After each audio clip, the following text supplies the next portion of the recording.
सप्तम पाठ। मैं ज्वाला पांडे संस्कृत ट्यूशन के सप्तम पाठ के नीति श्लोक को लेकर आया हूं। आप इसे ध्यान से सुने, आपके परीक्षा में काम आने वाले यह श्लोक व्याख्या के साथ वस्तुनिष्ठ प्रश्न, कुछ समझ की बात, ये नीति श्लोका पाठ विदुर नीति इसको कहते हैं। जब महाभारत का युद्ध चल रहा था, धृतराष्ट्र युद्ध की खबर को सुनकर मर्माहत हो रहे थे। वे अपने पुत्र दुर्योधन के विजय की कामना कर रहे थे। उनका मन क्षीण हो रहा था, उनके पास कोई बैठता नहीं था, तो उन्होंने विदुर को बुलाया। विदुर से पूछा कि हे विदुर, कुछ ऐसी बातें बताओ जिसे सुनने के बाद मेरी जिज्ञासा शांत हो, मेरी इच्छा पूर्ति हो। यह श्लोक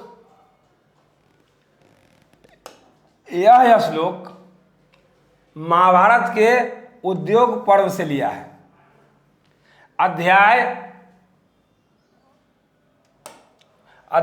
33 से 40। इसको विदुर नीति कहते हैं। आइए हम श्लोक पर ध्यान दें।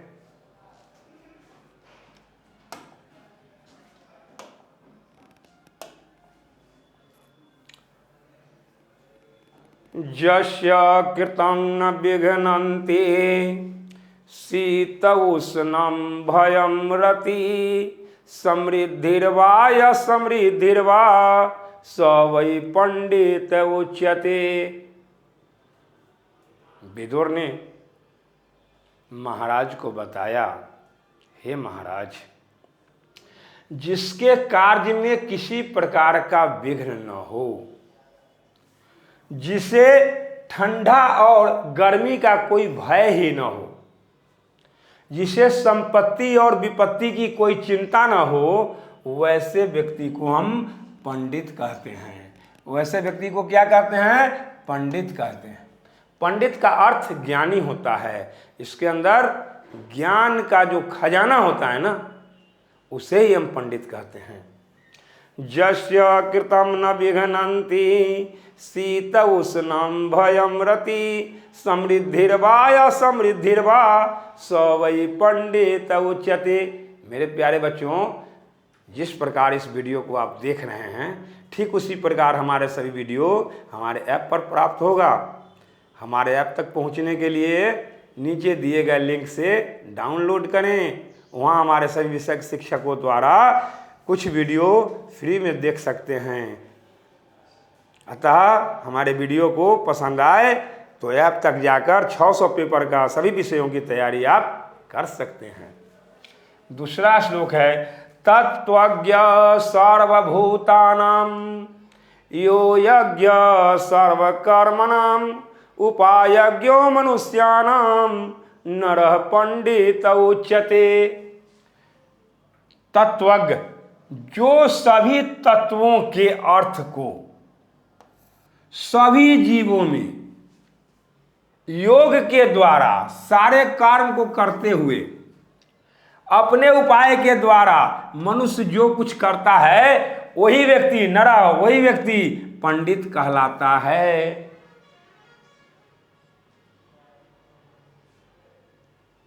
वही व्यक्ति पंडित कहलाता है। तीसरा श्लोक आप देखेंगे, अनाहुतः प्रविशति अपृष्टो बहुभासते अविश्वस्ते विश्वसीति मूढ़चेता नराधमः। विदुर ने तीसरा श्लोक राजा को सुनाया, महाराज को सुनाया कि हे महाराज, अनाहुत प्रविशति, बिना बुलाए जो कहीं जाता है, अपृष्टो बहुभाषते, जो बगैर जरूरी बहुत बोलता है। अविश्वस्ते विश्वसीति, जिसको आपने कभी देखा नहीं, अजनबी व्यक्ति पर विश्वसीति विश्वास कर लिया, वैसा व्यक्ति नराधम और मूर्ख दोनों होता है। अर्थात बिना बुलाए किसी के दरवाजे नहीं जाना चाहिए, बिना पूछे किसी बात का जवाब नहीं देना चाहिए, अजनबी पर कभी विश्वास नहीं करना चाहिए। ऐसा करने वाला व्यक्ति मूर्ख और नीच होता है। अब आइए आपको मैं समझाऊं पुनः एक बार। आप कहीं बाहर गए ना, ठीक, आपके पास कुछ सामान है, आपको कहीं जाना जरूरी हो गया, समझना मेरी बात को। आप कहा भाई साहब जरा इस सामान को मेरा देखते रहेंगे। आप उधर गए, भाई साहब आपके सामान को लेकर निकल गए। अब आप किस भाई साहब से पूछेंगे भाई साहब मेरा सामान कहाँ है? तो क्या कहा गया? ऐसा ही आपने किया तो क्या कहा?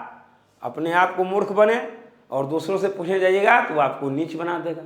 इसलिए बिना बुलाए किसी के पास बिल्कुल ना जाएं, बगैर जरूरी कोई बात ना बोलें, अजनबी पर विश्वास कभी ना करें। यदि आप ऐसा करते हैं तो मूर्ख और नीच दोनों कहे जाएंगे।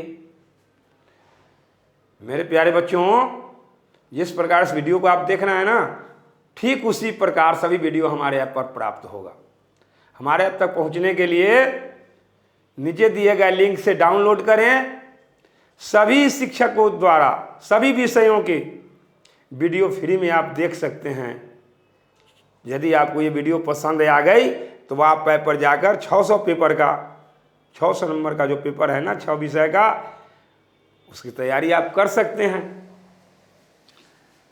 एको धर्म परम श्रेय, मनुष्य को चाहे वो जिस धर्म को मानने वाला हो,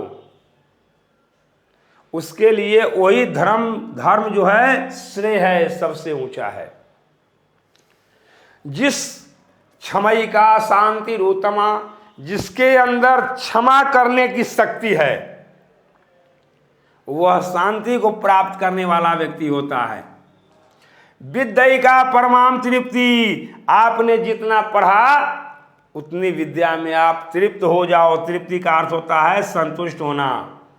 अहिंसक ही सुखावहा, और अपने जीवन में अहिंसक बनो, हिंसक नहीं बनो। अहिंसक बनने से सुख की प्राप्ति होगी।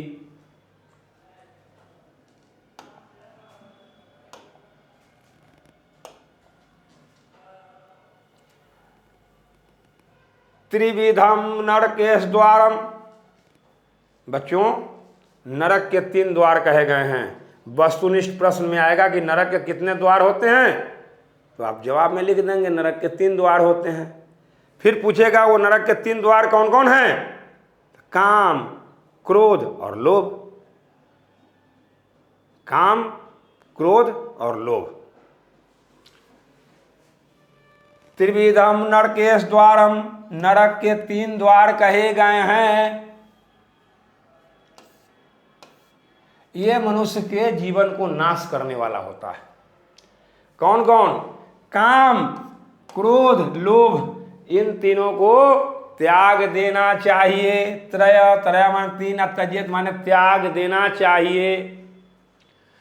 खड्दोषा पुरुषे नेह हातव्या भूतिमीक्षता, निद्रा तंत्र भय क्रोधम आलस्य दीर्घ सूत्रता।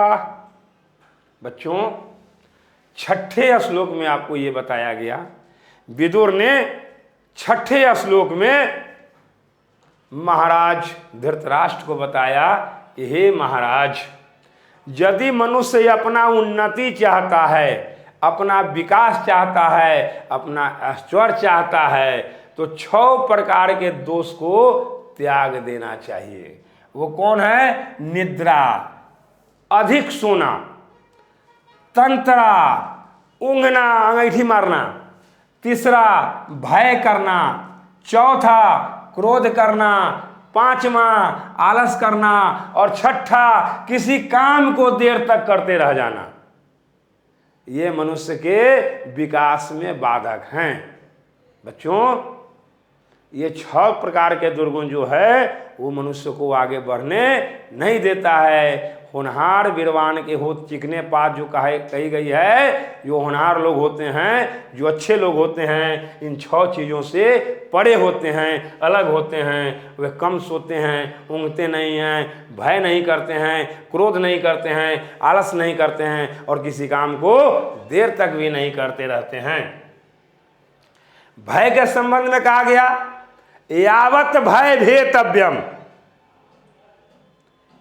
भय से तब तक आप न डरे जब तक भय सामने न आ जाए। तो सामने आने पर क्या करेंगे भाई? तो यथा योग्यम यथा कुरु, जैसा उचित समझे वैसा करें। फिर बच्चों 7वां श्लोक आया है आपको, विदुर ने 7वां श्लोक में धृतराष्ट्र को समझाया है। सत्य न रक्षते धर्मो विद्या योगे न रक्षते, मिर्जया रक्षते रूपम कूलम वृते न रक्षते। हे महाराज, सत्य से धर्म की रक्षा होती है, इसलिए हर व्यक्ति को सदा सत्य बोलना चाहिए। आपने मंगलम पाठ में पढ़ा होगा कि सत्य का मुख कैसे ढका है? तो सोने के आवरण से ढका है।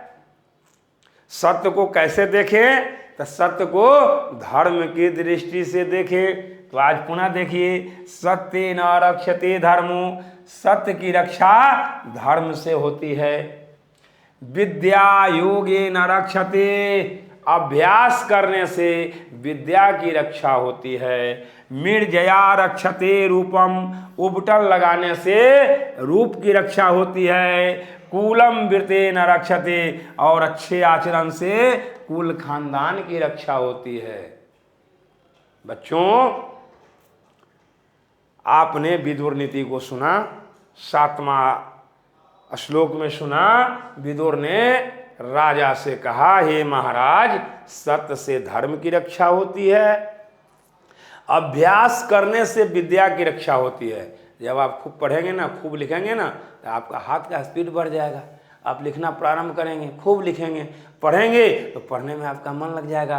तो आप योग लगाएंगे ना, प्रयत्न करेंगे ना, तो आपको विद्या अवश्य आएगी। और विद्या की रक्षा आप कैसे करेंगे? तो अपने ज्ञान से करेंगे। विद्या योगे न रक्षते, अपने योग से विद्या की रक्षा करेंगे। मिर्जया रक्षते रूपम, मिर्जया का अर्थ होता है उबटन। उपटन में, उपटन को लगाने से रूप की रक्षा होती है। और हमारे खानदान की रक्षा कैसे होगी?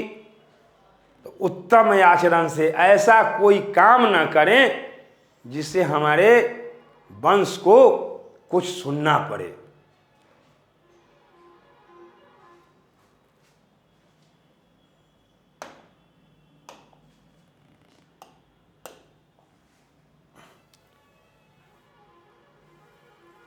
अब श्लोक संख्या 8। प्यारे बच्चों, जिस प्रकार इस वीडियो को देखना है ना, ठीक उसी प्रकार हमारे सभी वीडियो हमारे ऐप पर प्राप्त होगा। हमारे ऐप तक पहुंचने के लिए नीचे दिए गए लिंक से डाउनलोड करें।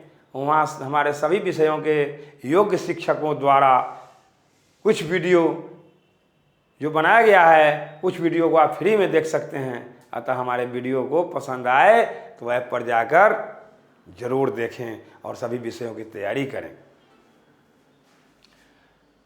8वां श्लोक है, सुलभा पुरुषा राजनः सततम प्रियवादिनाम अप्रियस्य दुपथस्य वक्ता श्रोता च दुर्लभ। चापलूस व्यक्ति, गलत राह पर ले जाने वाला व्यक्ति आपको आसानी से मिल जाएगा, लेकिन आपको अपशब्द कहकर भी सही रास्ते पर लाने वाला व्यक्ति शायद ही देखने और सुनने को मिलेगा। श्रोता सुनने वाला और वक्ता बोलने वाला। श्रोता का अर्थ होता है सुनने वाला और वक्ता का अर्थ होता है बोलने वाला। न ऐसा कोई बोलने वाला मिलेगा, न ऐसा कोई सुनने वाला मिलेगा। पूजनीया महाभागा, पूजनीया पूजने योग्य, जिसकी पूजा हम करते हैं। बच्चों, हम मिट्टी की मूर्ति को पूजा करते हैं, उनको हम माँ मानते हैं, प्रणाम करते हैं। और घर की स्त्रियां जिसका हम अपमान करते हैं, ऐसा नहीं होना चाहिए। विदुर ने कहा, हे राजन, स्त्रियां घर की लक्ष्मी होती है, वह पूजने योग्य होती हैं, वह घर की दीपक हैं, कुल की दीपक होती हैं। बगैर स्त्री का घर शोभायमान नहीं होता है। स्त्रियों गृहस्थस्य, स्त्रियां घर की रक्षा करने वाली है, इसलिए हमें हर विशेष रूप से इसकी रक्षा करनी चाहिए। आकृति विनयो हन्ति हन्यर्थ पराक्रम हन्ति नित्यं क्षमा क्रोधाचारो हन्न लक्षणम। विनम्रता से अपजस का नाश होता है। बच्चों, जब हम विनम्र बनेंगे तो चाहे हमारा घोर विरोधी कोई क्यों न हो, सामने में आने की हिम्मत उसकी नहीं होगी। वो मेरे प्रश्नों का जवाब नहीं दे सकेगा। पीठ पीछे तो हर किसी की कोई बुराई करता है, उस पर ध्यान नहीं देना। अब अपने अंदर विनम्रता का भाव रखना। विनम्रता से अपजस का नाश होता है, अपजस मारा जाता है, हंती मारा जाता है, और पराक्रम से उसे परास्त किया जाता है। आप क्रोध को नित्य मारोगे ना, क्रोध को दबाओगे ना, किससे? क्षमा से। क्षमा रूपी शस्त्र से अगर क्रोध पर आक्रमण किया जाए तो वह आप पर कभी गलत प्रभाव नहीं डालेगा। हम पराक्रमी बने, हम हठधर्मी बने, हमें अपने राहों पर अच्छी तरह चलना चाहिए। आज ऐसा काम न करें जिससे कल पछताना पड़े। बच्चों, प्रश्न आता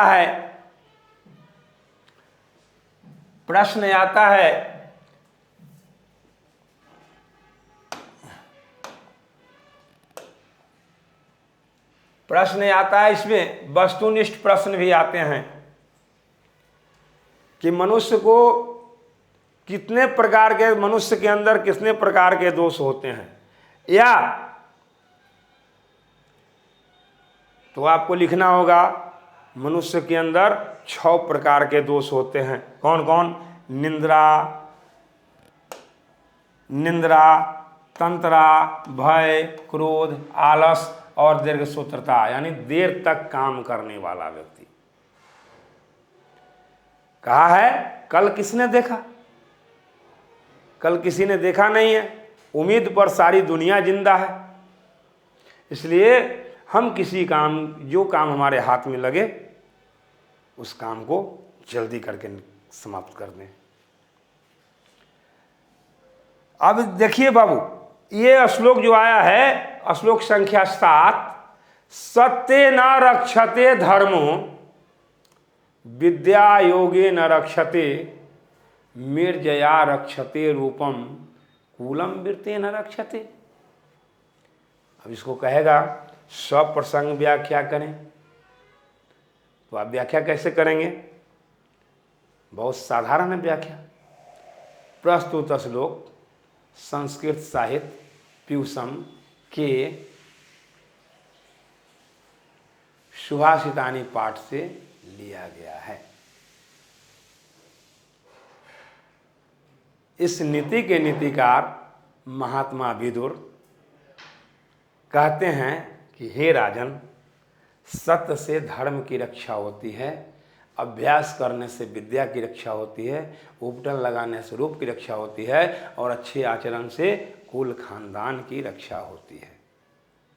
व्याख्या समझ गए हम बच्चों। फिर मूढ़ चेता नराधम किसको कहते हैं? मूढ़ चेता नराधम किसको कहते हैं? प्रश्न आता है कि मूढ़ चेता नराधम किसको कहते हैं, तो उत्तर होगा जो बिना बुलाए कहीं जाता है। नरक के कितने द्वार हैं? तो नरक के 3 द्वार हैं, काम, क्रोध और लोभ। मनुष्य के आगे बढ़ने में, मनुष्य को आगे बढ़ने में क्या बाधक है? मनुष्य को आगे बढ़ने में क्या बाधक है? तो मनुष्य को आगे बढ़ने में ये 6 चीज बाधक है। बात समझ गए बच्चों? पुनः अगले वीडियो में मिलूंगा।